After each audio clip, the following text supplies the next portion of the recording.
Welcome back to Just Read It. Okay, I'm M. I'm C. And I'm K. Today we are diving back into the world of Prithian as we talk about all things ACOMAF, A Court of Mist and Fury. Yep, that one. The romance, the drama, the trauma, and the wingspan discussions. All of it. Whether you're a longtime fan or just started the series, grab a snack and get ready because we have a lot to say about it. Today we're going to jump into chapters 29 through 34. Brief overview of these chapters. We get a fun dinner in Valaris with the Inner Circle. And we get a couple training sessions with Cassian and Feyre. And then we take a little summer holiday to the summer court and get to see everything summer and ocean and just beautiful because I'm a beach person. So I would happily live in the summer court. All right, let's dig in. Okay. First section. Rhys and Feyre have taunted each other into going to dinner in Valaris, is how we ended the last chapter. They are asking if he is all talk or if he will ever bother to show her the city at night, because he has told her that the city is better at night since it is the night court. His response is, well, all right, then I'm going to hold you to it. I'm going to raise you. I'll take you to dinner tonight. Let's find out if you, Feyre darling, are all talk or if you'll allow a Lord of Night to take you out on the town. So we are going out on the town with the Inner Circle, which I think is a lot of fun because we get a time where they're not talking about strategy, not talking about the war with Hybern. They are not worried about anything. This is a time for them to spend together. And we get that thought process from Feyre as they're walking to the restaurant. She is thinking they're kind of paired off, talking with each other, moving around in the group to talk to other people. But there is no mention of Hybern or the threats that they've faced, probably because they didn't want that terrible, hideous presence intruding on their fun night. So she does mention that they are the most powerful people in this court, maybe all in Prithian, but as they walk through the streets, no one is balking, no one is paling or running away from them. There are multiple people that are actually saying hello to them, coming up and talking with them a little bit.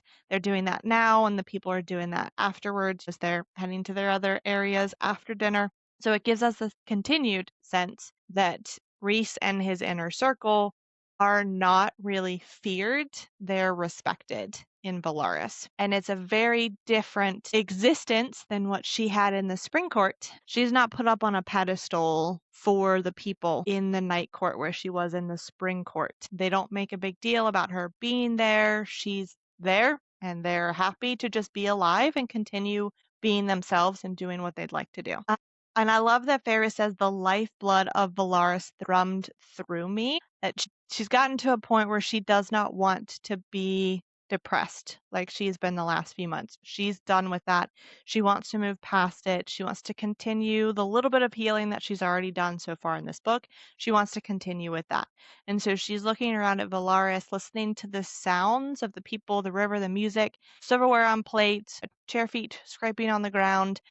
And that it was possibly the most beautiful thing she'd ever heard, and that it was the lifeblood of Valaris thrumming through her, and that this is probably a rare moment that they have before war. She's taking a time, and Rhys is as well, to say, when I was under the mountain, this isn't something that I thought I would ever get to do. And with everything that's about to happen or is most likely going to happen, it may be one of the last times I'll get to do it. So they do get to a restaurant. We find out this is a restaurant that Rhys and the Inner Circle visit very often. Rhys is talking to the owner. The owner essentially has welcomed them in immediately and brought just tray after tray of food out to them. And Feyre says that the happiness on her face, the satisfaction that only a day of hard working, doing something you love could bring, hit me like a stone.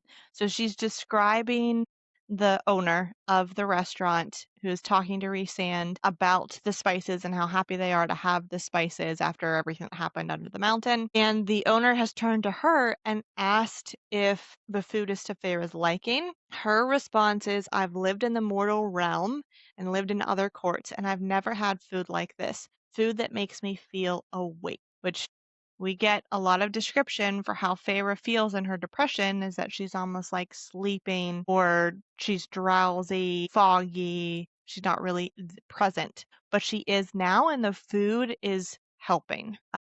The owner, of course, is very excited with her response, and so she gets her a special dessert. We finally figure out what Amren eats, which is blood. A large goblet of blood, warm and spiced, is brought out to her. I don't think we find out what type of animal it actually came from, because Feyre mentions she doesn't actually want to know where it came from, but that is what Amren eats. We don't know if that's the only thing. We just know that that's the only thing we've seen her eat at this point. After dinner, Moore and Azriel and Cassian decide that they are going to go to Rita's and go dancing and have drinks. We find out that Rita's is a place that they visit very often. Moore visits it almost every night based on what we hear in these next couple of chapters. Feyre, however, does not want to go. She's not interested. She's had a crazy busy day with being in the human realms that morning, trying to train with Rhysand in the forest beside her family's estate, then all of the things that happened with the adder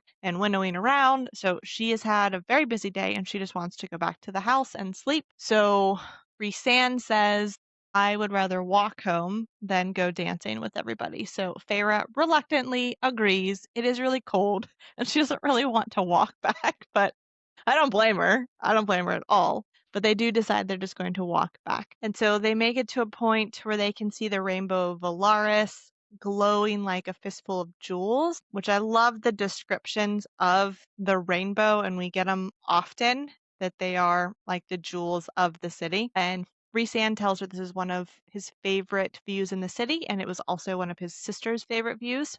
We don't get a whole lot of information on Rhysand's sister, so this is just a little tidbit that we get, and we get a few more tidbits throughout the books, but there is very little that we get on his sister. And then Feyre's response is, well, if this is your favorite spot, in the middle of the hustle and the bustle, why is it that your house, the House of Wind, is up on a mountaintop, arguably very far away from the city, and your townhouse is on a quiet street? And Rhysand says, well, I don't want to live here. I want to come visit and enjoy it and then go home to a quiet spot. And Varys says, well, why didn't you just reorder the city? And he's like, why?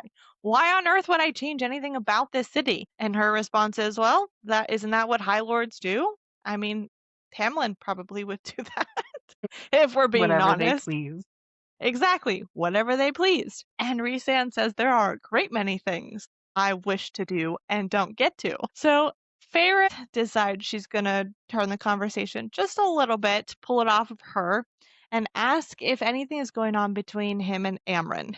She asks if when he buys her jewelry, is it because he's doing it for a friend, or is it because he's her lover and he's trying to stay in her good graces? Rhysand laughs at this, tells us that at one point when he was younger, he did invite her into his bed and she laughed at it, laughed herself hoarse. So he says the jewelry that he buys her is just because I enjoy buying it for a friend who works hard for me and has my back when I need it. Staying in her good graces is just an added bonus. Feyre then asks, well, you haven't married anyone? Just like, so many questions tonight. Because, like, he wants to answer her questions, but at the same time, like, he has to be super careful with how he words things, because at this point, he doesn't want to tell her that he's just like flat out in love with her or anything yet, because he doesn't want to scare her away.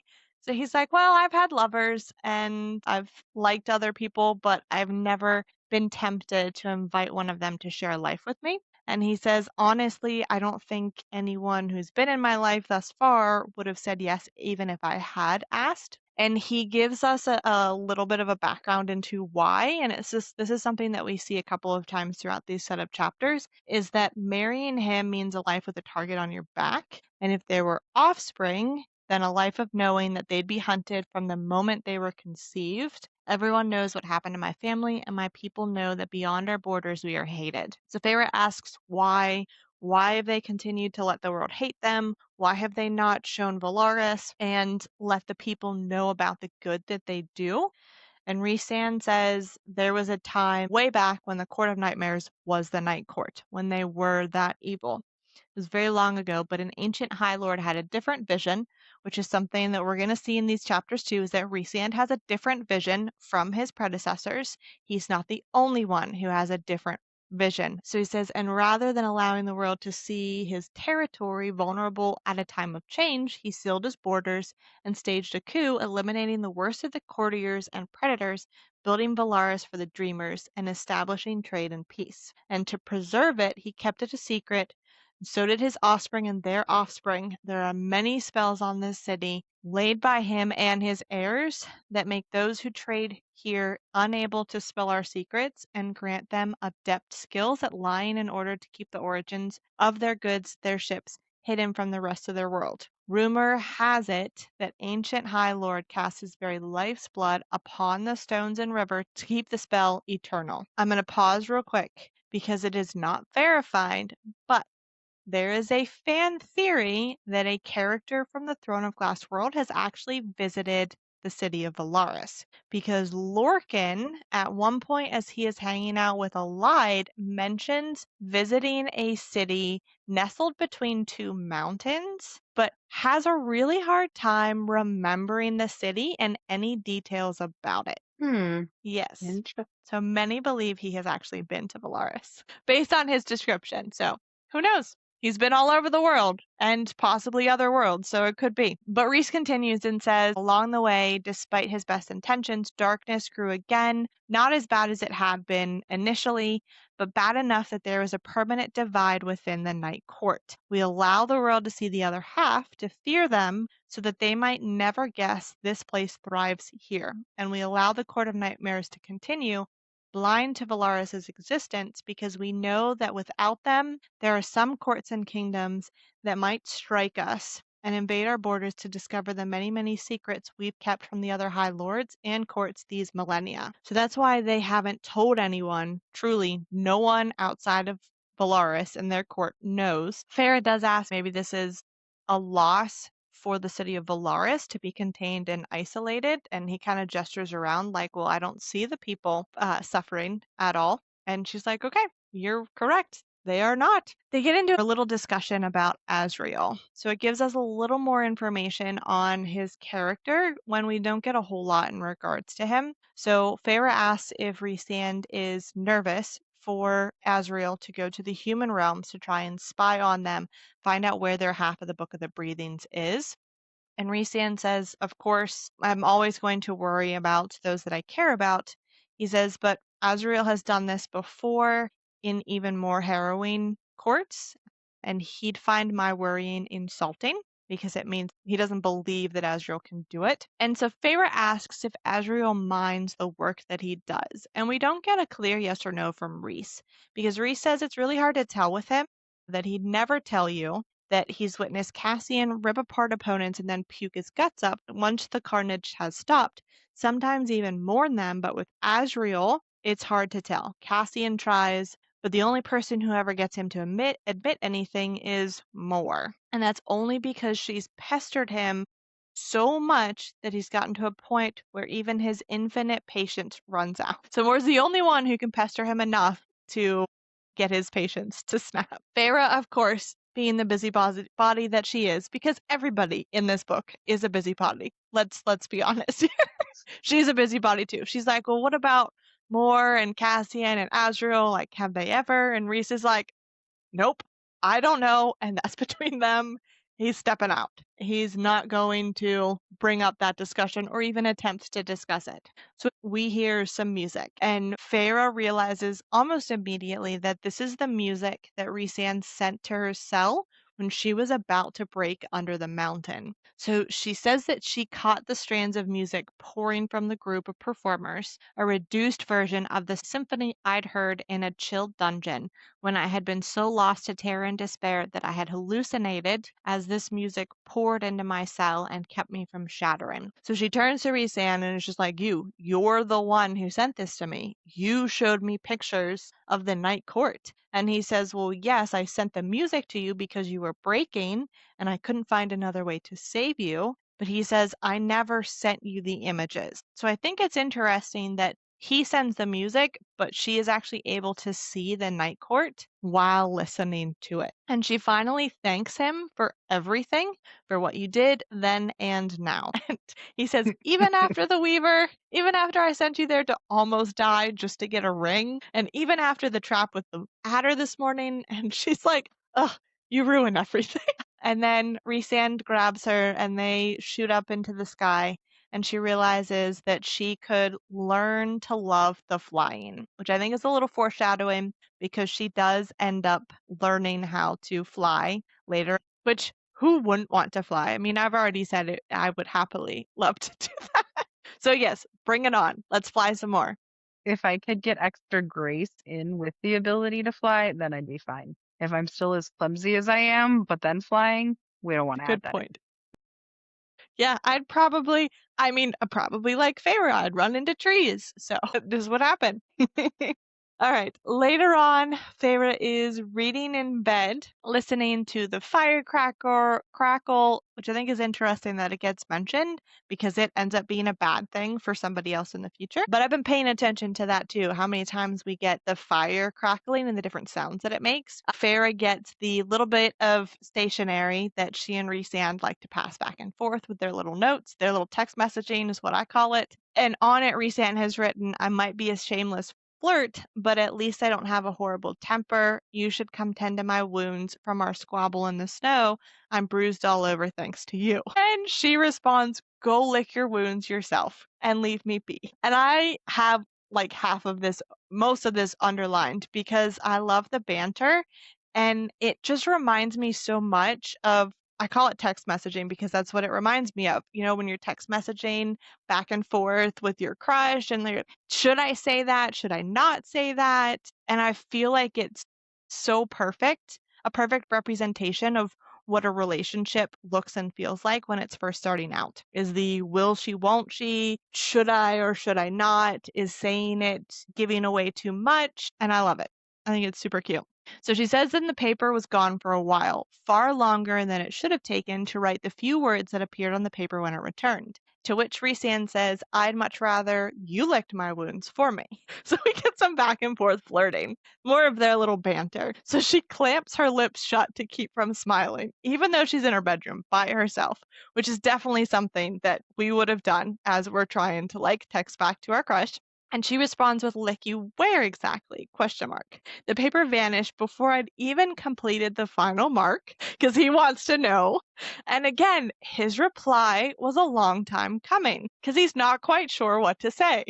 So then he replies with, wherever you want to lick me, Feyre. He continues, I'd like to start with everywhere, but I can choose if it's necessary. And she says, because she's snarky, her response is, let's hope my licking is better than yours. I remember how horrible you were at it under the mountain, which is a lie, and she thinks that immediately after she writes it. He'd licked away my tears when I'd been a moment away from shattering. He'd done it to keep me distracted, keep me angry, because anger was the only thing that I felt, but he still did it. And then she has a little paragraph where she's like, Lucian helped me a few times under the mountain, but no one risked quite so much in keeping me not only alive, but as mentally intact as I could be considering the circumstances, just as he'd been doing these past few weeks, taunting and teasing me to keep the hollowness at bay, just as he was doing now. So she is completely realized that Rhysand has done more for her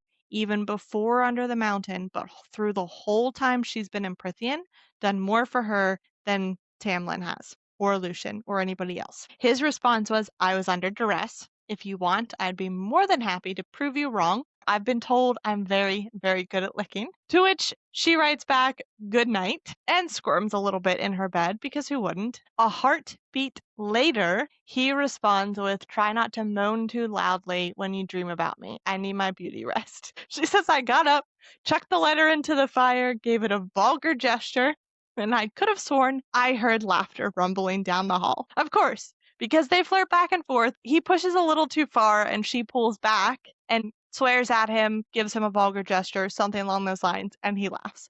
That's how the majority of these little banter conversations go between them. But I love that we get one extra little section that she didn't dream about Rhys. She did dream about the adder, but she slept through the night and didn't wake once, which is huge for her. Next chapter, we get our first Cassian and Feyre training session. And I am a huge training montage person. I love the books with training when he's training her. So I love Heir of Fire and Throne of Glass. It's my favorite. So this one is right on track. As Cassian is attempting to train Feyre in combat of all sorts. She can shoot a bow, but that's the extent of it. So he is trying to teach her some fist fighting, but they do get into the sword as well. So as they are training in one section of the area on top of the House of Wind, Rhys and Azriel are sparring in another part of it. Rhys and Azriel are sparring shirtless because, of course, they're all sweaty. Why not? They're guys. Most guys do that. So Cassian and Feyre stop to take a drink, and Feyre is just staring at Azriel and Rhysand as they're sparring.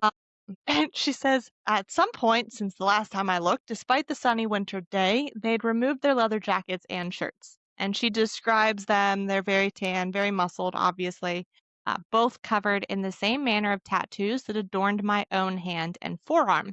The ink flowing across their shoulders, over their sculpted pectoral muscles, very descriptive, between their wings, and a line of them ran down the column of their spine, right beneath where they typically strap their blades. So Cassian at this point notices what she's looking at and explains to her that they get the tattoos when they're initiated as Illyrian warriors for luck and glory on the battlefield. She says, I doubted Cassian was drinking in the rest of the image.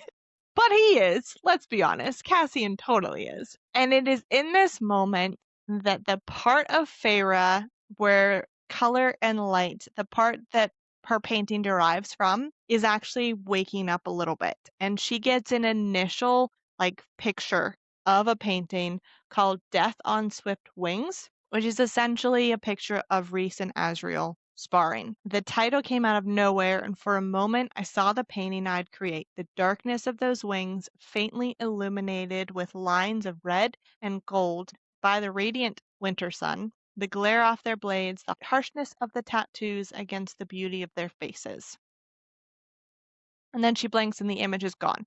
But this is the first time since Under the Mountain, since she went to the human realms to visit her sister even before Under the Mountain, that she has actually pictured something she may want to paint. This is when Cassian said Rhys is out of shape, but he won't admit it, and Azriel's too polite to beat him into the dirt. And again, Feyre, who did not believe in the cauldron or fate, swears the second time to the cauldron, "Cauldron, boil me, what did they eat to look like that?"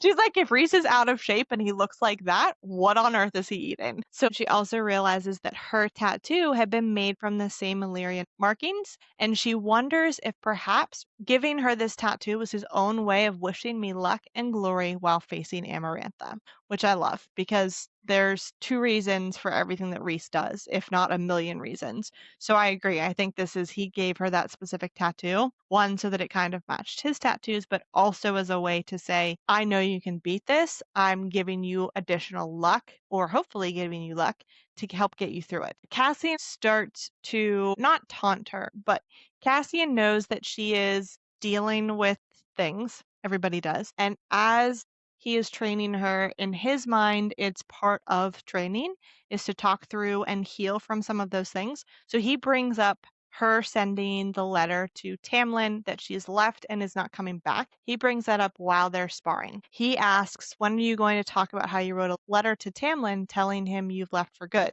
Her response is, how about when you talk about how you tease and taunt more to hide whatever it is you feel for her? And he says, oh no, hold on before I get there, because I love this part. Again, we have so many busybodies in this book because the beat of crunching steps and clashing blades behind us stumbled, then resumed. So Azriel and Rhysand are both listening to the conversation. So they stumbled a little bit in their sparring, gave themselves away. And Cassian is just like, that's old news. And Feyre's response is, I have a feeling that's what she says about you. Because Feyre is super snarky. especially when she's in a mood. And Cassian is just like, okay, get back in the ring. You want to mouth off? Then back it up. Let's get punching. And that section right there, talking about training montages, such thrown a glass moment Right? with her and Rowan. Just the get back to it. You want to act up?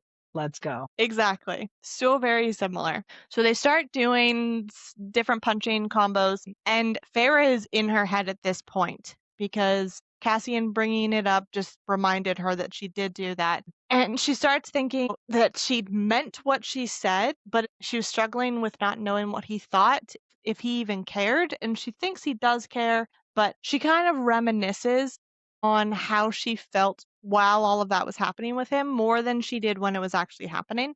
So we get her kind of realizing that she had been frightened by those fits of pure rage, cowed by them, and it had been love. I had loved him so deeply, so greatly, and that's why she stayed with him despite being afraid of those rages. But she doesn't want to think about it anymore, which is also a very similar theme with Farah. Cassian said, we don't think it's a joke. What you did was hard. It was a hard call to make. This was just my crappy way of trying to see if you needed to talk about it. And then he apologizes, and he apologizes a couple of times because he realized maybe he pushed too far. Maybe she's not quite ready to talk about it. And she says, all right. And though Rhysand kept at it with Azrael, I could have sworn his eyes were on me, had been on me from the moment Cassian had asked that question. They continue doing more punches, and we're still inside Farah's head as she's thinking it had been love, and I'd meant it, the happiness, the less, the peace. I'd felt all of those things once. And maybe those things had blinded me as well, blinded me to the temper, the need for control, the need to protect that ran so deep that he'd locked me up like a prisoner. And at this point, Farah says, I'm fine, as she's punching Cassian on his pads. And he's like, fine is good, fine is great. But we both know that she's not fine. She had done everything for that love, had ripped myself to shreds. I had killed innocents and debased myself, and he had sat beside Amarantha on that throne, and he couldn't do anything. Hadn't risked it, hadn't risked being caught until there was only one night left, and all he'd wanted wasn't to free her, but to sleep with her one last time. So she is really letting it sink in how crappy the relationship was. She continues saying, and then Amarantha broke me when she snapped my neck and made my blood boil in its veins. He just knelt and begged her. He hadn't tried to kill her, hadn't crawled for me, which are both things that Rhysand was currently doing at that moment. Yes, he'd fought for me, but I'd fought harder for him, which is the main underlying issue for her, is that she fought harder than him. Whereas with Rhysand will fight just as hard for her as she's going to fight for him. It's equal between the two of them, whereas it wasn't with Tamlin. So she keeps punching Cassian. Again, it continues thinking, and then once he got what he wanted, once his powers were back, he tried to shove me into a cage. The nerve of him to say I was no longer useful. I was to be cloistered for his peace of mind. He'd given me everything I needed to become myself, to feel safe, and when he got what he wanted, when he got his powers back, his lands back, he stopped trying. He was still good, still Tamlin, but he was just wrong, which I think is the main part there. He's still good. He's not a bad person. He's just wrong, which I think, again, ties back into that's what he knows. It's how his parents loved, and that's how he expected her to love. She realizes that she is crying, that she has actually burned through the wrappings on her fists and is now punching straight into Cassian's hands. Her hands are made of flame, and that's how she burned through the wrappings on her wrists and the sparring pads. She is burned through the sparring pads on Cassian's hands as well.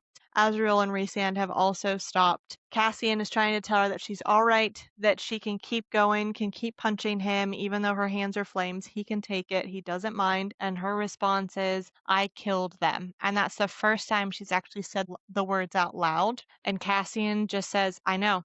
And there's no condemnation, no praise, just grim understanding because he knows exactly what she's going through. And then she responds with, it should have been me. And that's when she stops. completely. She realizes it is under a cloudless sky, the sun's shining, there are no shadows around her, nothing she can hide or cling to.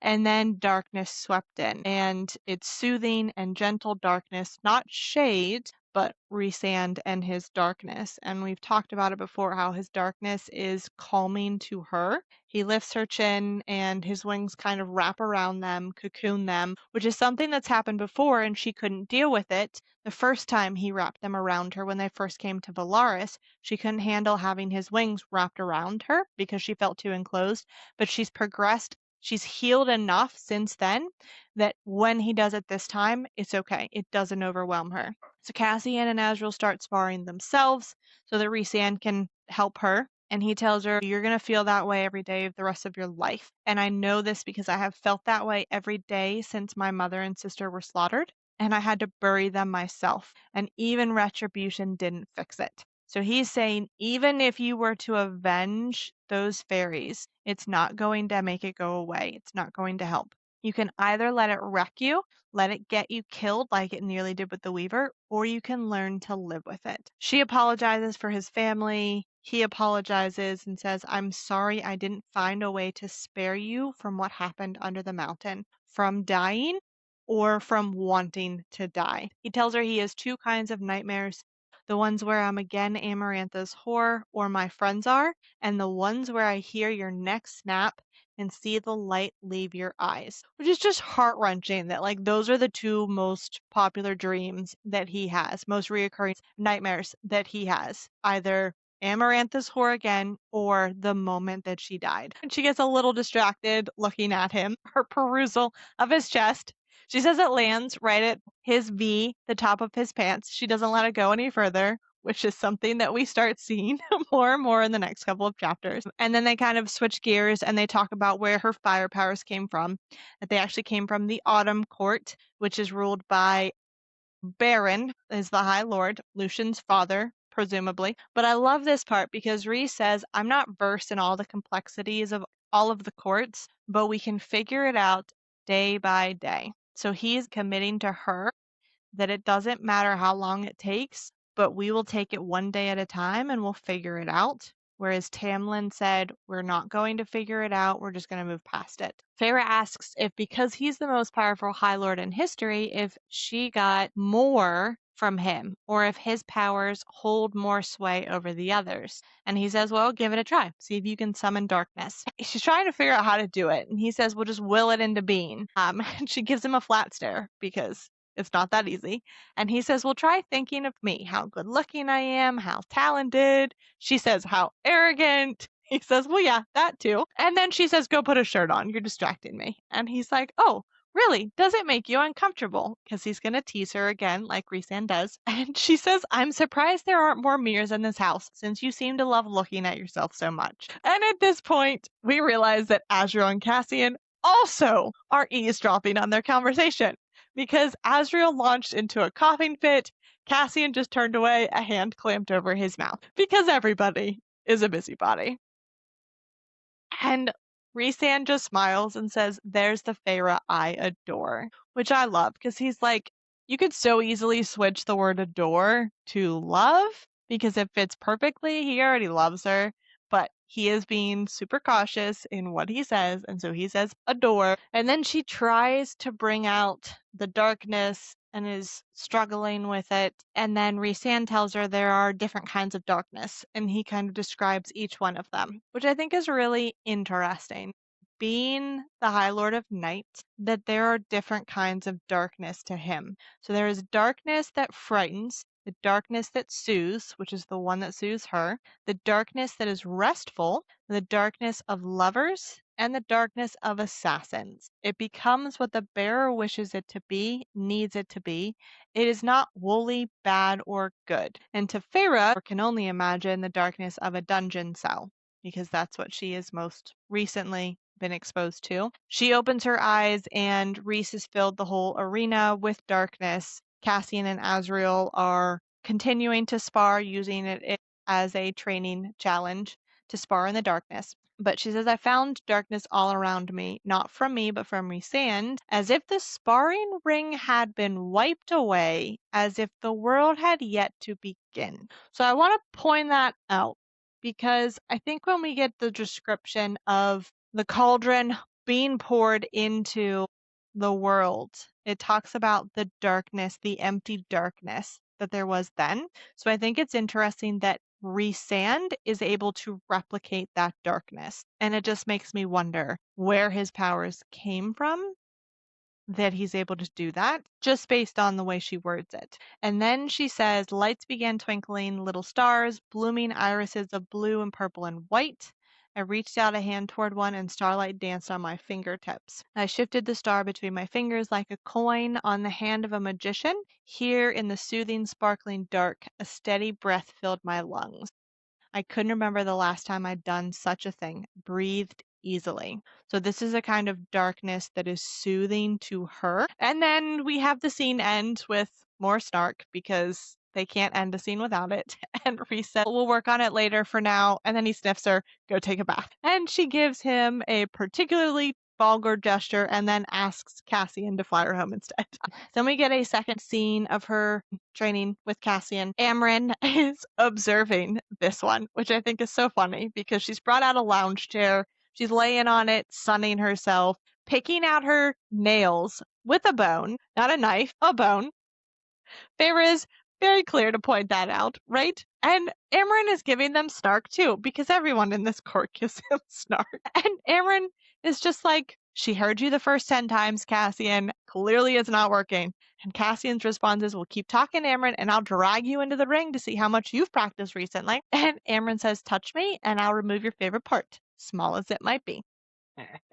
More comes in at that point, and Cassian asks where she went the other night. Now, Feyre is thinking back to another time where they had invited her out, and they were out on the town in Bellaris, and that she spent most of the time sitting in their booth, nursing her wine, talking over music with Azriel, or observing Rhysand. So she and Azriel are kind of the only ones who don't want to talk to other people, so they just enjoy their time sitting in a booth talking to each other. And I think it's funny because this is the first time that we get Feyre being jealous in regards to Rhysand.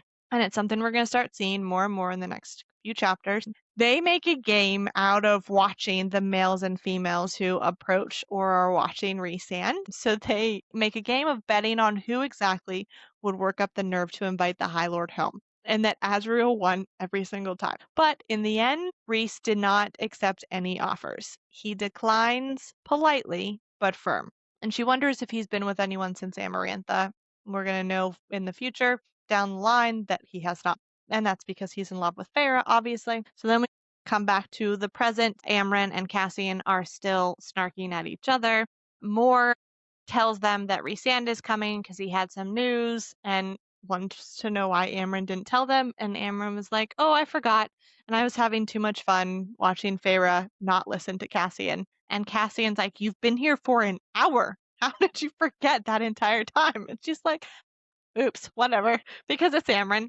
Cassian attempts to tell her to get up and give him some lunches, and she lets out a vicious, unearthly snarl to cut him off. Thankfully, Rhysand walks in, and Feyre thinks I couldn't decide if I should be relieved or disappointed that Cassian vs. Amren was put to a sudden stop. Probably a good thing. This is where we find out that the Summer Court has agreed to let them visit, has invited them to come visit. Rhysand says that Feyre, Amren, and him are going to be going tomorrow. Amren doesn't want to go, but she knows she needs to. Cassian wants to go, and we find out he's not allowed because he wrecked an entire building the last time he was there.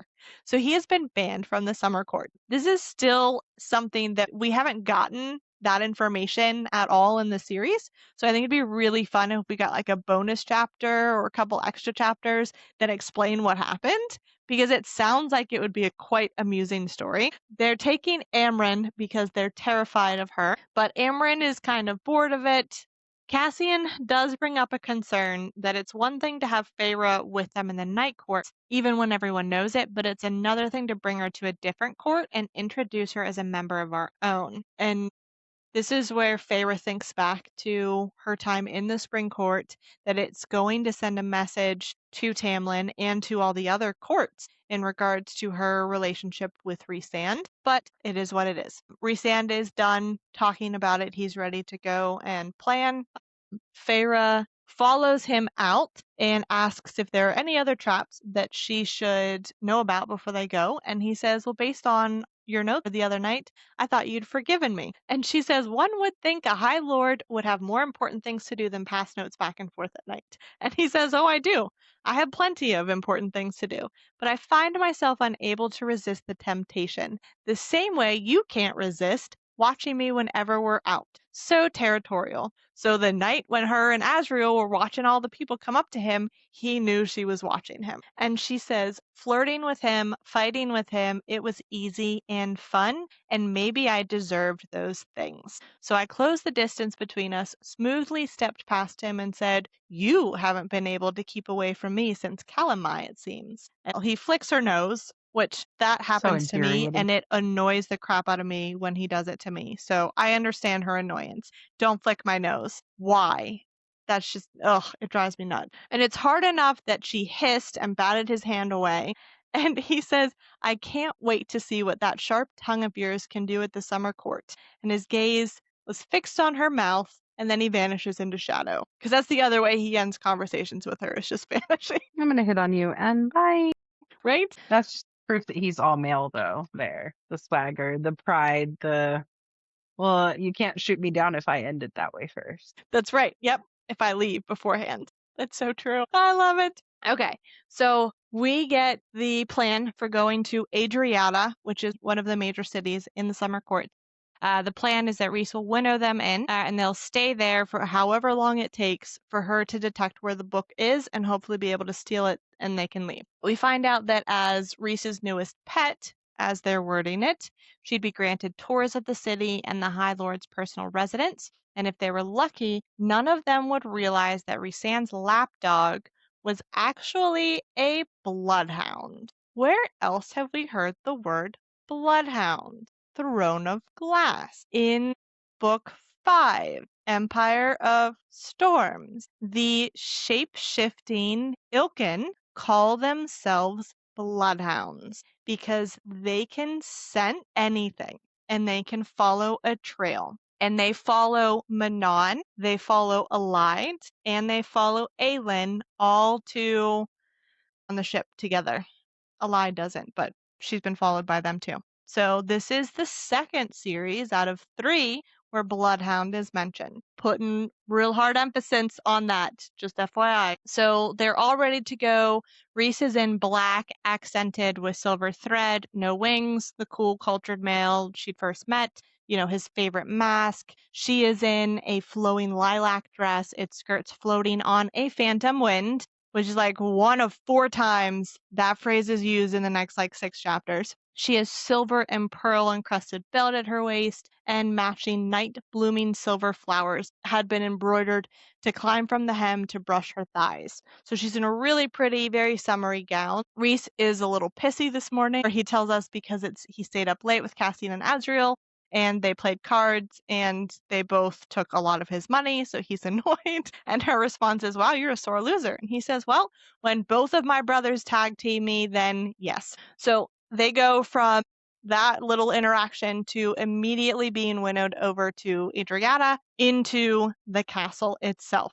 They seem to be staying on a landing platform of a stone palace, the building itself perched atop a mountain island in the heart of a half-moon bay. The city spread around and below us toward that sparkling sea. So beautiful, tons of spires, tons of turrets, coral, pearl all over the building. So it sounds like it's an absolutely gorgeous, like Little Mermaid kind of palace is what I picture. Because we have to throw in our Disney reference somewhere. That there are various bridges connecting the island to the mainland. And Tarquin steps forward, welcomes them to Adriata, and she says that I remembered the High Lord of Summer in a way I couldn't quite explain because she saw him under the mountain, but it's the piece of him that's now inside her that she's recognizing. Like some fragment of me knew it had come from him. From here, like some piece of me said, I remember we are one and the same, you and I. So we meet Tarquin, who is a very attractive high fae. We do learn later on in this chapter that he's about 80 years old, which is arguably young for a high fae, especially for a high lord. But it's because he is one of the very few left in his family after Amarantha killed everybody because of a rebellion. I love it that one doesn't bow, nod, or curtsy, but she does tell him, at least you're more attractive than your cousin.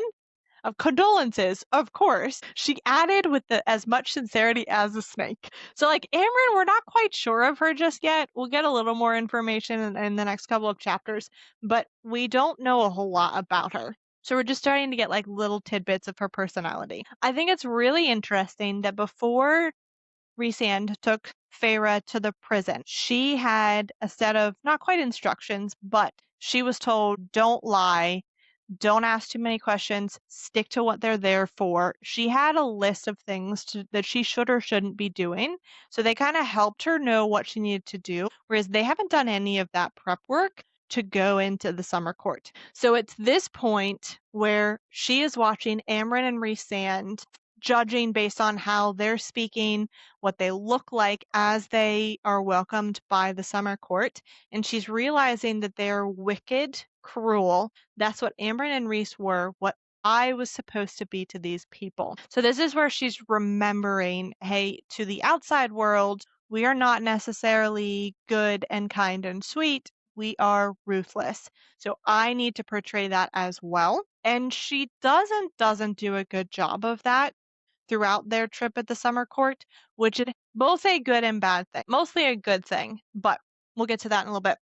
Rhysand introduces Tarquin and Feyre to each other since they didn't officially meet while under the mountain. And I love that we get this little moment where Tarquin looks at her chest and her breasts that are very much on display in the low-cut dress she's wearing in the sweeping V of my gown.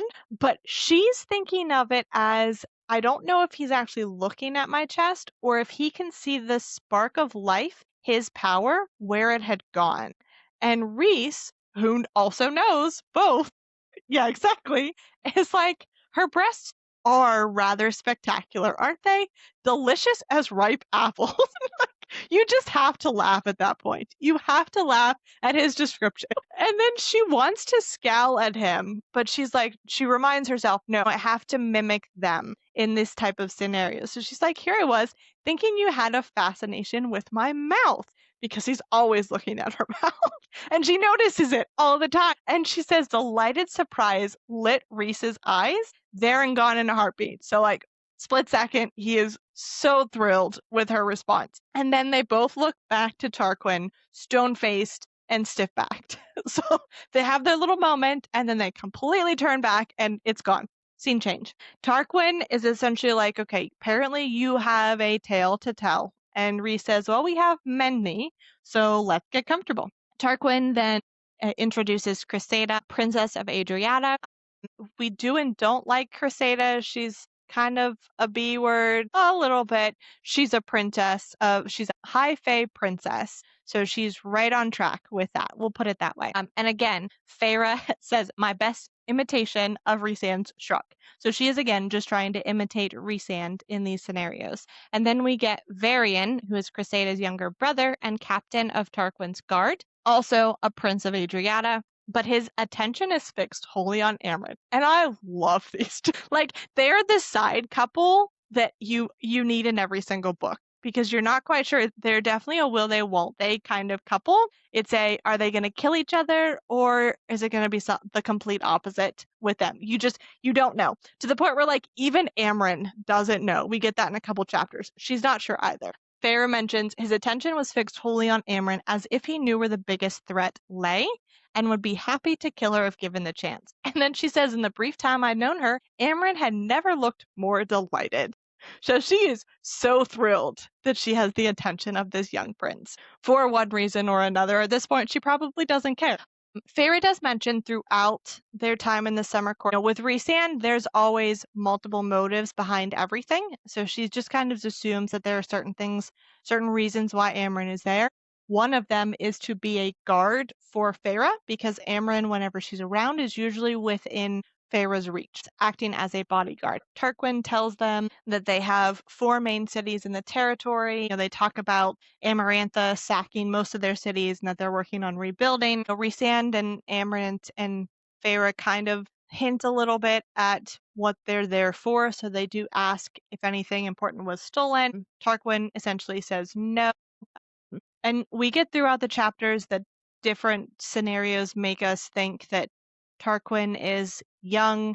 We know he's new to the role because Amarantha killed his predecessor. His advisors don't quite know to trust him yet. They don't know his motives. Cressida is going to speak with Rhysand in a little bit. She's not quite sure what his motives are either. So he's an untested High Lord. And everybody is trying to feel him out and get a sense of what his goals are, what he's looking for, what his ambitions are. But I love that we get another little scene that Feyre says, "For a heartbeat, a palette of paint flashed in my mind, along with the blue and yellow and white and black I'd need to paint it." And she's looking at the sea with it stretching out forever and the green and cobalt and midnight of it. And this is where Tarquin walks up to her. She's looking out a window and says, "This is my favorite view." And so they're kind of off on their own where everybody else has been seated to a table to get some refreshments. And she responds with, "You must be so proud to have such stunning lands." And he asks how they compare to others you've seen. And she says everything in Prythian obviously is lovely, especially compared to the mortal realm. And he asks if being immortal is lovelier than being human. And she could feel everyone's attention on them, even if they were discussing things. So she looked at the High Lord up and down, just as brazenly as he had examined me without a shred of politeness, and said, "You tell me." To which he is thrilled with. He's absolutely thrilled with her response. And he says, "You are a pearl, though I knew that the day you threw that bone at Amarantha and splattered mud on her favorite dress." So I think it's interesting that later on in the book, Rhysand is going to tell her that at that point under the mountain, he thought he felt Cassian's presence telling him, "If you don't marry her, I will." And now we get another High Lord who's having a very similar reaction to the same thing. She ruminates, what did he make of the tug between us? Did he realize it was his own power or think it was a bond of its own, some sort of strange allure to her? But he thought she was a pearl prior to her having his magic, so definitely not an allure. It's just her. And her response is, "I don't remember you being quite so handsome under the mountain. The sunlight and the sea suit you." So she's flirting a little bit because she knows there's an end game that she has to get to. And just like Rhysand, she's going to do everything she has to get there. And Tarquin, even though he's kind of new to the role of being High Lord, he knows enough. So he knows that she's been with Tamlin and she was now with Rhysand, and now she's been brought here. And so he asks, "How exactly do you fit in with Rhysand's court?" She almost says, "I don't know," but realizes that's completely outside the character she's trying to portray. So instead, Rhysand answers for her and says, "Feyre is a member of my inner circle and is the emissary of the mortal lands." So they have a conversation back and forth, talking about multiple different things, talking about the war that's most likely going to come, that Rhys mentioned it in his letter, telling them that they'll fight against Hybern because after the last 50 years with Amarantha, his people want peace. They don't want to be slaves. If they have to, fight this war so that they can get to a time where there is peace and they're not fighting anymore. But we get a little more information on some of the laws that govern Prythian and the High Lords, because Tarquin says that fighting against Hybern is a war that they'll fight, but they are not going to fight with the Night Court against the Spring Court if that were to happen. And Rhys says, "Well, that's not going to happen. It's not why I'm here. It's not even something I'm thinking about." And Cressida, being a High Fae princess we do and don't really like, says, "Well, High Lords have gone to less. Doing it over an unusual female would be nothing unexpected." I love the words that get italicized in this book too. The way she writes and uses italic just cracks me up every time. I mean, honestly, it kind of adds to the snark I get from Feyre when Sarah does it. She italicizes those words kind of like a ha ha. Right? Don't miss it. It's very intentional why Sarah does it. Sarah does say, "My relationship with Tamlin is well known. Its current standing, however, is no one's business, but Tamlin's not going to go to war for me or my decisions. And Crisada is a little snarky right back and says, well, then what a relief that he actually respects your decisions, which I feel like is a little foreshadowing and is not really the case because Tamlin doesn't. He doesn't respect her decisions, and he hasn't. But Crisada goes on to say, what a relief to know we are not harboring a stolen bride and that we need not bother returning her to her master, as the law demands, and as any wise person might do to keep trouble from their doorstep. Feyre responds with, I left of my own free will, and no one is my master. And this is, again, where Crisada makes comments to allude to the laws of the land, saying, think that all you want, lady, but the law is the law. You are or were his bride. Swearing fealty to another High Lord does not change that. It is a very good thing that he respects your decisions. Otherwise, all it would take would be one letter from him to Tarquin requesting your return, and we would have to obey or risk war ourselves. When Moore took Feyre out of the Spring Court, we heard Rhys and Moore mention that there was a specific way that they had to do it so that they weren't breaking laws to try and avoid an internal war between the Spring Court and the Night Court. So this is just kind of elaboration onto the little bit that we heard there. Tarquin was attempting to not let this escalate into an issue and said, Rhys is our guest. We'll treat them as such. These people saved our necks when all it would have taken was one word from them about us trying to rebel again, and we'd be dead. And then he turns to Rhysand and Feyre and says, please forgive its princess. She's very protective of her people. Rebuilding has been hard, and we do not wish to do it again anytime soon. She has made many sacrifices on behalf of our people. Don't take her caution personally. And Rhysand is just like, we've all made sacrifices. Arguably more sacrifices than you, but he doesn't point it out. But Rhysand says, and now you sit at a table with your family because of the ones Feyre made. So you will forgive me if I tell your princess that if she sends word to Tamlin, or if any of your people try to bring her to him, their lives will be forfeit. Tarquin says, don't threaten me in my own home.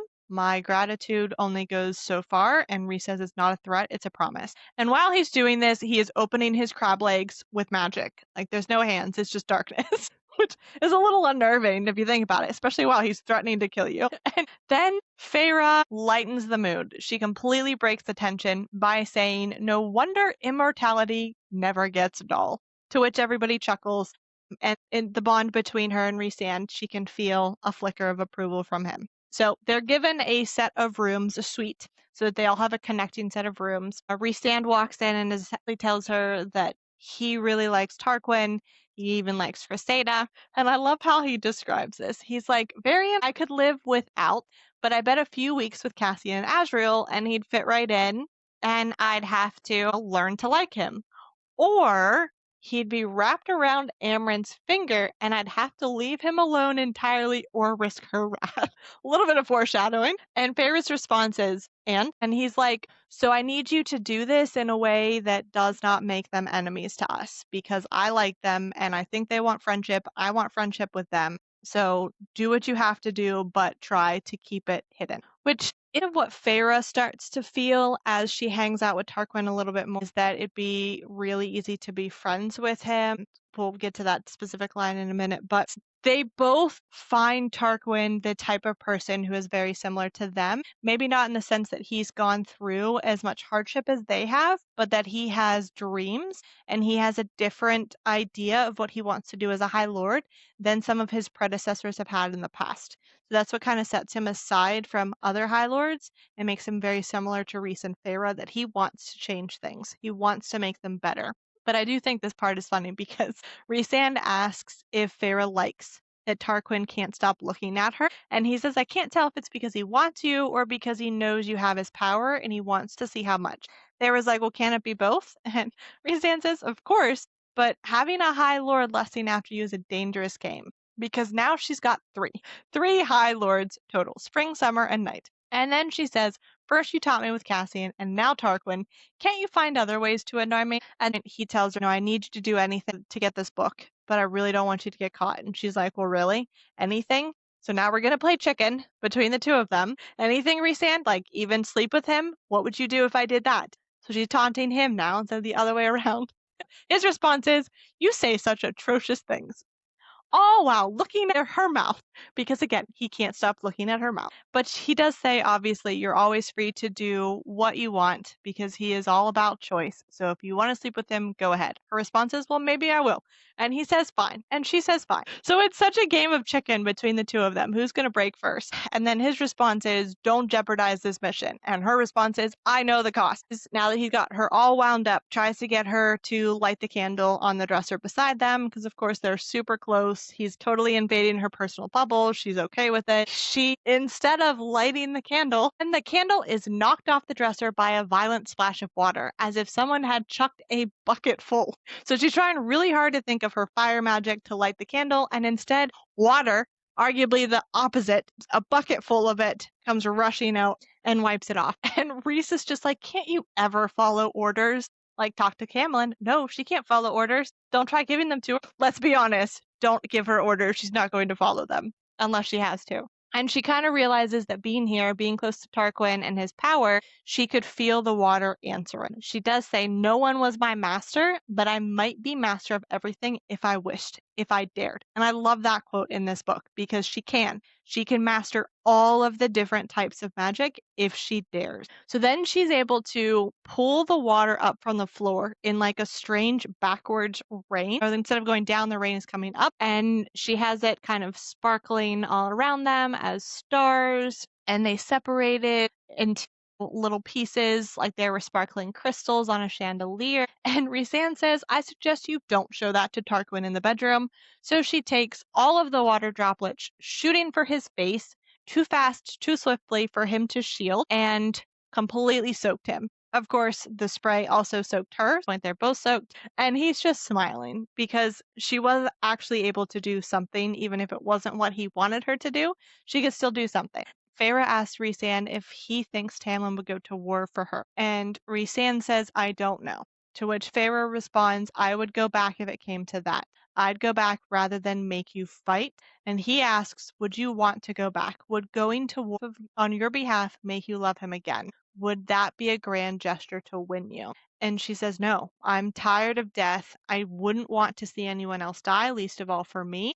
And no, I wouldn't want to go back, but I would if I had to. Pain and killing wouldn't win me. And then Rhys goes to leave, but before he does, he turns around and says he locked you up because he knew, or what a treasure you are, that you are worth more than land or gold or jewels. He knew and wanted to keep you all to himself. Something that we talked about when we first started this book was, how much does Tamlin actually know? Like, is there malicious intent in keeping her there? And it may not be malicious intent completely, but it is definitely he thought of her as his possession and did not want to let her go. Feyre attempts to say, well, he did or he does love me. Rhysand says the issue isn't whether he loved you, it's how much. Too much, because love can be a poison. And then he was gone. Such a powerful line. It really is. Because I feel like that ties back into what we were talking about with Tamlin's parents, that his mom loved his dad in an unhealthy amount, in a toxic manner, that their relationship was toxic. And therefore, Tamlin's relationship with Feyre was also toxic in presumably a very similar way. Then it also goes back the malicious or not with Tamlin, because did he have nature versus nurture any other way to love Feyre once she was there? Exactly. Probably not. Did he have the emotional maturity to not get toxic? No. Short answer. No, he didn't. That evening, Tarquin takes them out on his pleasure barge for dinner and a little party to celebrate them and their visit. Tarquin dressed in the summer incarnate turquoise and gold. Right? Which we talked about. We talked about turquoise and gold being a color we thought was very summer-like. And now we have it actually verified. Summer's colors, turquoise and gold. With a little bit of emerald in there, and then like some seafoam colors and pearl, obviously. It's as they're sailing through the waters that Feyre is trying to cast a net of awareness, of blind power out towards the mainland, trying to find the book or any signature of the book or something similar. I think it's interesting. We see Feyre throughout the next chapter kind of flip-flop a little bit in regards to Rhysand because they've had their flirting banter, but they've only ever been around each other in the night court and like the inner circle. And yeah, they've been in public, but Rhysand has never paid attention too closely to anyone female other than Feyre. And now we're getting something different. He is attempting to flirt with Cressida to give Feyre time to talk to Tarquin, and Amren is there to distract Varian. So the two closest people to Tarquin are distracted to give Feyre a chance to get close to him. But Feyre's not necessarily seeing that at this initial night at the summer court. What she's seeing is Rhysand not talking to her as much, not paying as much attention to her, but giving that attention to Cressida. So she mentions that he had barely spoken to me earlier, not even noting my clothes, because he makes it a point to notice her clothes pretty much every time she gets dressed, at least when they're going to do something in particular. But this time he doesn't. She says that was unusual, given that even I had been pleased with how I looked and had again selected it for myself, which is a big deal for Feyre because in the spring court, Ianthe dressed her. Ianthe didn't let Feyre dress herself. But Feyre is getting used to dressing herself again and being happy with the choices that she chooses, feeling like she can actually be soft and lovely because it's not being forced on her. It's something she's choosing, which is a big difference from at the spring court. But she's a little annoyed that he is not paying attention to her, that she feels very soft, very feminine and pretty, and he's not even looking. He is focused on Cressida. Feyre is attempting to focus on talking to Tarquin. She asks about the various treasure troves that they have. Is it a possibility for her to see them? She does mention, that her dad was a merchant. She spent it, in his study and enjoyed seeing the different things that he had. Tarquin asks, what was it like? What was the mortal world like? And she said, I didn't see a whole lot of it, but she does say that it was hard and brutal and that the class lines were very stark. That if you had money, you had it and you didn't give it to others. You didn't talk to anyone who didn't have it. And if you didn't have money, you couldn't get it. It was very hard to get it. That without magic, without power, money has become the only thing that matters. And Tarquin asks if she would spare them if war came. And Feyre, who has been consistent throughout the books, my sisters live there with my father. For them, I would fight so that they are spared. But for the other humans, for those sycophants and peacocks, I wouldn't mind their disorder being disrupted. Where we learn a little bit of what Tarquin wants to do as a High Lord, what his goals are. He says there are some in Prythian who would think the same of the courts, or maybe not getting rid of the High Lords, but eliminating the inherent privileges between the High Fae versus other fairies or lesser fairies. In some courts, the lowest of High Fae servants has more rights than the wealthiest of lesser fairies, which I feel like he's hinting that this is definitely the Spring Court that is like this, because the majority of the people that we saw in Tamlin's household were High Fae other than maybe Alice, who was a servant. And Tarquin even says, within my own residences, I felt the pressure to keep the traditions the same and not make changes, but it's something that I want to make changes in my court as well as in Prythian itself. And she is starting to think like Rhys was thinking, that she doesn't want to steal from him. She could maybe ask him for the book, but isn't quite sure that his traditions would allow him to give it up because he's pushed to hold to the traditions so much. And he asks what that look means. And so she says baldly, and this is where I know Feyre isn't the best at imitating the cruelty and the wickedness that Amren and Rhysand exude, but in this instance, it's probably a good thing because she says to Tarquin, I'm thinking it would be very easy to love you and even easier to call you my friend. And he said, I wouldn't object to either because, of course not. He's got a crush on her, too. And she looks over at Rhysand, which she shouldn't have done because it's ruined her mood because he is chatting, flirting with Cressida. She's practically in his lap, and Rhysand is smiling like a cat, finger tracing circles on the back of her hand. Tarquin doesn't help the matters by saying it's been many years since I saw her look like that. So essentially look happy with the male's attention. And she gets frustrated with herself because of her reaction. She's thinking, he had taunted me, teased me, but he never seduced me, never looked at me the same way he's looking at her with those long, intense stares and the half smiles that were pure Illyrian arrogance. And she's upset with herself because, one, she's feeling jealous right now, but two, because she thought there was starting to be something between them, but she's not seeing that now. She's seeing the opposite. And she's saddened by it because she thought maybe they felt the same thing, that she was starting to feel that again.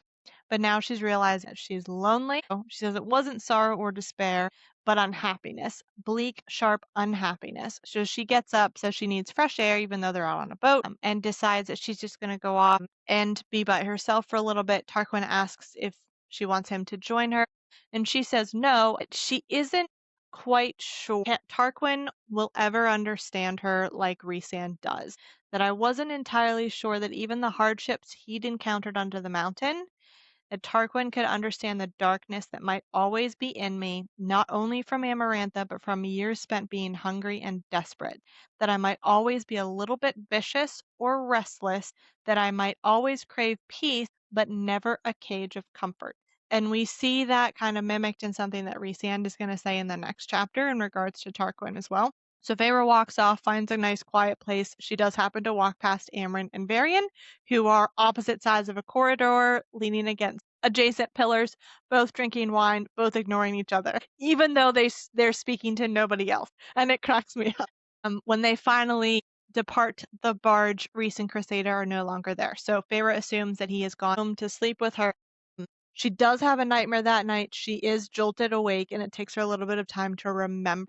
But at the very least, she's happy that when she does wake up in the middle of the night, she can't hear any noises from Rhysand's room, meaning Cressida probably isn't there. Because of that, she decides she doesn't want to get up and join them for breakfast. She doesn't want to talk to him or see who he brings to breakfast. And she's purposefully set herself aside, set herself outside of their court because of her feelings. And now she's thinking, oh, I miss that. I miss what it had been like to feel part of their unit. But it's not necessarily their fault. It's just kind of her feeling. She decides that instead of going out first thing in the morning, she's going to take a bath, which is something she starts doing regularly, so that people don't think it's weird that she's out at first light. And while she's in the bath, throughout the next couple chapters, she does play with her water magic. Because she's so close to Tarquin and it's coming so easily, she's able to play with it while in the bath, creating different animals and learning what it is that she can do and kind of the extent of her powers. She does notate when she is getting dressed that morning that her eyes are more hollow than they'd been last night, probably because she didn't sleep as well because she was upset with Rhysand. She has come up to meet Tarquin so that he can take her on a tour of the palace and all of the secret rooms that he has with all of his treasure. Rhysand looks her over at this point, but she does not meet his gaze. He tries to kind of knock on the wall of her inner shields, and she doesn't let him in.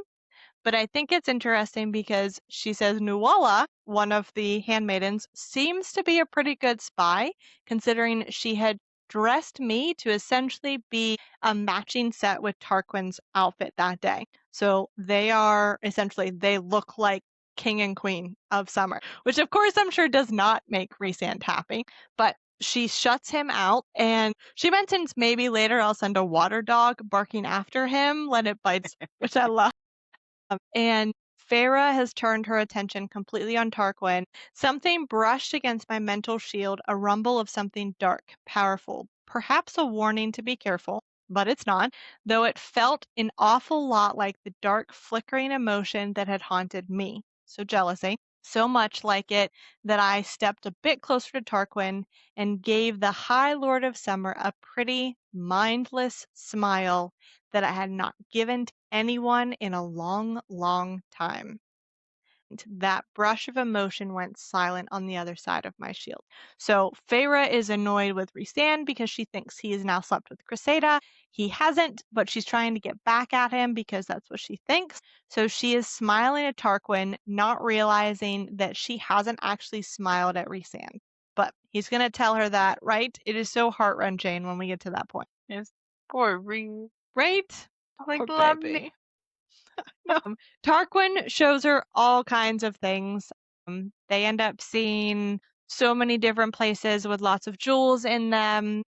Tarquin saying, my ancestors were very greedy. Feyre asks at one point when they're looking at a space full of jewels and treasure, what is the most valuable thing in here? And his response is, I'm looking at it. And he's looking at her. She is the most valuable piece in the room. And she blushes because although Rhysand flirts with her, I don't think it's ever to the point of like, it's harmless isn't the right word, but it's so innocent when it comes from Tarquin. Whereas Rhysand, it's not the same, but that's because Tarquin hasn't gone through as much as Rhysand has. So it's different. That's why I'm going to describe it as it's more innocent, more naive, the flirting that he does with Feyre compared to Rhysand. And her response, you're very kind. And he doesn't know what is the most valuable thing because he hasn't been High Lord outside of Under the Mountain for long enough to be able to catalog everything. So she does notice a necklace of rubies was displayed on a velvet pillow, each of them the size of a robin's egg, and it'd take a tremendous female to wear that necklace to dominate the gems and not the other way around. A little foreshadowing. And then she notices multiple necklaces. But the next one that catches her eye is a necklace of black diamonds. Each of the dark stones was a mystery and an answer. Each of them slumbered. So I don't know if it's just like Sarah's words when she likes to talk about different gems slumbering. First, we had the ruby in Goldrin, in Aelin's sword and Throne of Glass, and then we had the siphons on Cassian and Azriel slumbering. Now we have a necklace of black diamonds that are also slumbering. Tarquin says, take it. It's a thank you for Under the Mountain. And she doesn't want to take it. She doesn't care about material things. We've seen that with her over and over again. And he says, even if you won't take it for Under the Mountain, then take it because you were the first person who didn't laugh at my idea of breaking the class barriers. She responds with, it's a good idea, or you don't need to reward me because I appreciated your idea. But he just responds with, just take it. It'll suit you in the night court. She responds with, well, perhaps I'll stay in the summer court and help you revolutionize the world. And although he is interested in her, I think he's realized that there is more going on between her and Rhysand, and that is probably not a good idea to get in between the two of them. And he says, I could use an ally in the north. And it's at that moment that she realizes that they're underground and or didn't realize until that. And because of that, her emotions change, her scent probably changes because scent's a big thing for the Fae. So she is fearful because she's underground again, and it's something she's still getting over. He responds, obviously thinking that she's afraid of him. You don't have anything to fear with me. I love this paragraph because Tarquin's very sincere in this section. He said, you have nothing to fear from me, but I meant it. You have sway with Rhysand, and he is notoriously difficult to deal with. And I love this part because he reminds me of somebody else. He gets what he wants, has plans he does not tell anyone about until after he's completed them, and does not apologize for it afterward. Who else does that? Aelin in Throne of Glass. Through all of Throne of Glass. That's all she does is plan stuff, get what she wants, and then has these huge reveals that scare the crap out of everybody else. So similar to Rhysand. But Tarquin says, be his emissary to the human, but also be ours. Be the emissary for the summer court in the night court. You've seen my city. Amarantha has wrecked this one and the other three like it. All my people want now is peace. And he kind of goes on to say, based on what Rhysand did Under the Mountain, I got the feeling that he's not as evil as everyone thinks he is, and that he actually wants to be friends, or maybe he's more than his scheme, and that maybe Rhysand might have been Amarantha's whore to protect all of us from her full attention, which I think is huge. Because I agree. We often talk about Rhysand being her whore just so he had more freedoms and more power compared to the other High Lords. But most likely it is because he knew at some point down the road, if they ever got out of this, that he might need the help of the other High Lords to fight against Hybern again. And so Could he have been thinking of that and helped the other High Lords in this manner as well? Probably, because just like Aelin, he's got plans upon plans upon plans, and you never know. Tarquin then says, I know I'm supposed to look at you and see that he's made you into a pet, into a monster, but I see the kindness in you, and I think that reflects more on him than anything. I think it shows that you and he might have many secrets. And she cuts him off because she can't take his sincerity because she can't be as sincere back. So she stops him and says, you know, I can't tell you anything. I can't promise you anything. Rhysand is the High Lord. I serve him. I serve in his court. And Tarquin apologizes at that point, realizing that he's kind of stepped outside of the courtier mask and was possibly a little too sincere with her, and says, I'm still learning how to play the games of these courts. And her response is, I hope you never learn. He then asks, is it true you left Tamlin because he locked you up in his house? She tells him yes. Then he asks, is it true that you were saved from confinement by the Night Court? She says yes. Tarquin says, Summer Court is my neighbor. I have tenuous ties with them, but unless asked, I will not mention that you were here. So he's essentially giving a little peace offering. You know, he's been sincere with her, kind of given them an idea as to what he wants. Now he's going one step further and saying, I'm not going to jeopardize you unless I absolutely have to. He then tries to show her a treasure trove of art, and she's not to a point where she can handle that just yet. So she tells him that she's done, she's seen plenty. He asks, these aren't impressive enough. And she says, oh, I already got what I want. Now I'm curious to see what your alliance is worth. And he says, oh, well, I didn't feel like going to my meetings today anyway, so let's continue hanging out. That he responds, I think it might be very easy to love you as well, but easier to be your friend. So again, they both kind of realizes that friendship is the best thing for both of them. When Feyre gets back to her rooms, Rhysand is lounging on her bed because it's Rhysand, as if he owned it, is the wording.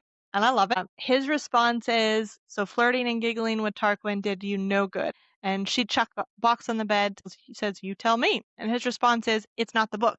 And she's like, well, yeah, it's not the book, but it's a beautiful gift that he gave me. And Rhysand is just like, well, if you wanted me to buy you jewelry, then I would. I'd buy you a whole house full.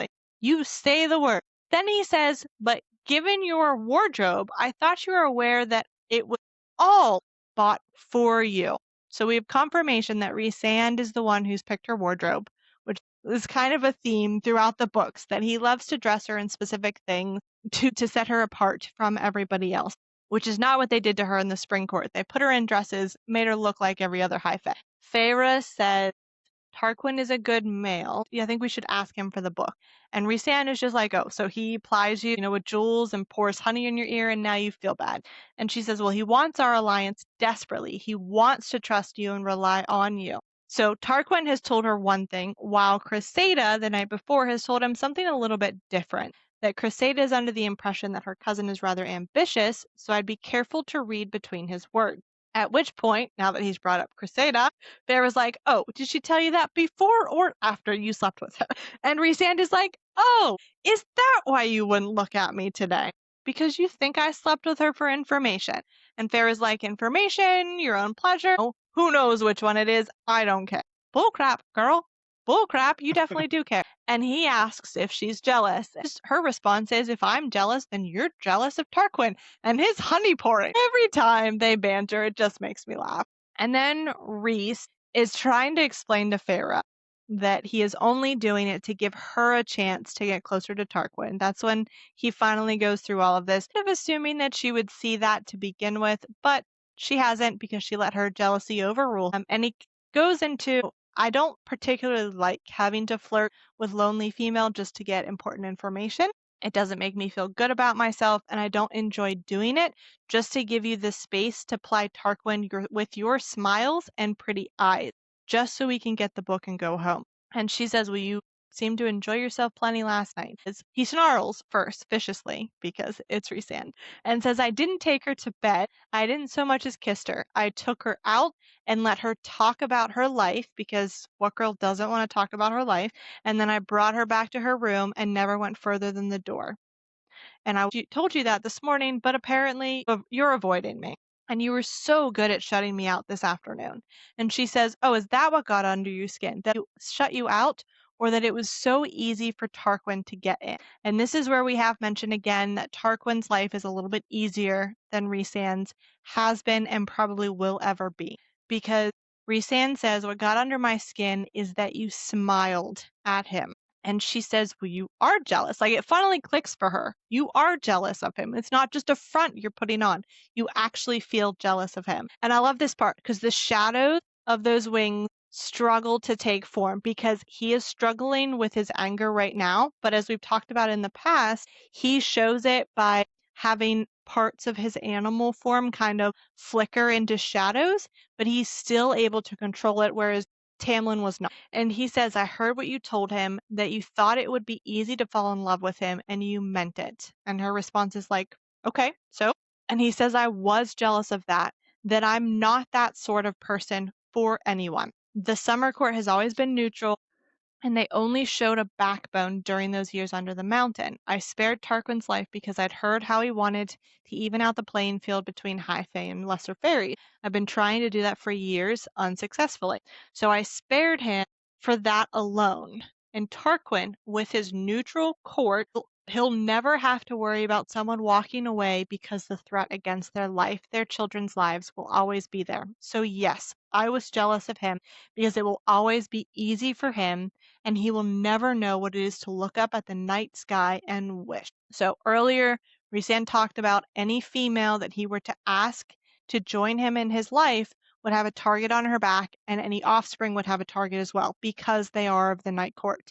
So now he's comparing himself to Tarquin, saying Tarquin doesn't have those issues. Any woman he would ask to be a part of his life is probably going to say yes because it's going to be a fairly easy life. And this is when Feyre realized, this is the true court of dream. The people who knew that there was a price and one worth paying for that dream. The bastard-born warriors, the Illyrian half-breed, the monster trapped in a beautiful body, the dreamer born into a court of nightmares, and the huntress with an artist's soul. I love the way she describes each one of them. Like, that little phrase for each of them sums them up so perfectly. And I love that she throws herself in at the end, and a huntress with an artist's soul, because she's finally realizing that this is the place that she truly fits in with the rest of them. So she decides to kind of hand Rhysand a peace offering, pours him some liquor, pours herself some as well. Then we get the famous line, to the people who look at the stars and wish, Rhys. Feyre says that to Rhysand. He picks up his glass and he's looking at her like so intently, so lovingly, his gaze so piercing that I wondered why I had bothered blushing at all for Tarquin. And he says, to the stars who listen and the dreams that are answered. And that's the end of the section. Oh my goodness. Any final thoughts on that section? Anything y'all want to add? Definitely starting to see Feyre heal more and more, but there are still areas that she is struggling with, and she knows it. But she's getting there. And I think we're starting to realize that Rhysand definitely has a crush on her. Awesome. All right, that wraps up episode 10 of our A Court of Mist and Fury discussion for chapters 29 through 34. We covered the chaos, the characters, and probably screamed about Rhysand at least a few times, which honestly feels on brand for us. Let us know your favorite A Court of Mist and Fury moments, theories, and controversial opinions, because we are always ready to talk more about Prythian. Thanks for hanging out with us, and we'll see you next time.